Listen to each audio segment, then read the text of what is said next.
ലോകമെങ്ങുമുള്ള കോടിക്കണക്കിന് പ്രേക്ഷകരെ ആകർഷിച്ച ദി ചോസൻ ടെലിവിഷൻ പരമ്പര ജയിലുകളിൽ തടവുപുള്ളികളുടെ മാനസാന്തരത്തിന് വഴിയൊരുക്കുന്നതായി റിപ്പോർട്ടുകൾ. തടവുകാർക്കും അവരുടെ കുടുംബങ്ങൾക്കുമായുള്ള സേവനങ്ങൾ ചെയ്യുന്ന പ്രിസൺ ഫെലോഷിപ്പിന്റെ പ്രസിഡന്റും സിഇഒയുമായ ഹെദർ റൈസ്മൈനസ് ആണ് ബൈബിൾ സംബന്ധമായ TV പരമ്പര തടവുകാരിൽ സ്വാധീനം ചെലുത്തുന്നതായി വിശദീകരിച്ചത്. പ്രിസൺ ഫെലോഷിപ്പിന്റെ നേതൃത്വത്തിൽ നിരവധി ജയിലുകളിൽ ഈ TV പരമ്പര പ്രദർശിപ്പിച്ചിരുന്നു. കോവിഡ് കാലഘട്ടത്തിൽ ഇത്തരത്തിലുള്ളവർക്കായി ക്രമീകരിച്ച ഫ്ലഡ് ലൈറ്റ് സ്ട്രീമിംഗ് പ്ലാറ്റ്ഫോമിലും ദി ചോസൻ ലഭ്യമാക്കിയിട്ടുണ്ട്.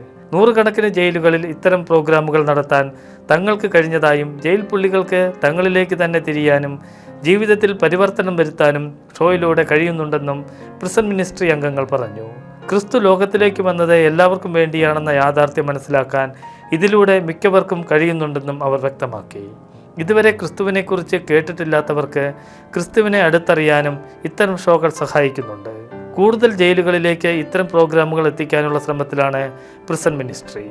തടവുകാരോട് നിങ്ങളും അവരോടൊപ്പം തടവിലായിരുന്നാലെന്ന പോലെ പെരുമാറുവിൻ എന്ന ഹെബ്രായ ലേഖനത്തെ ആധാരമാക്കിയാണ് പ്രിസൺ മിനിസ്ട്രി പ്രവർത്തിക്കുന്നത്.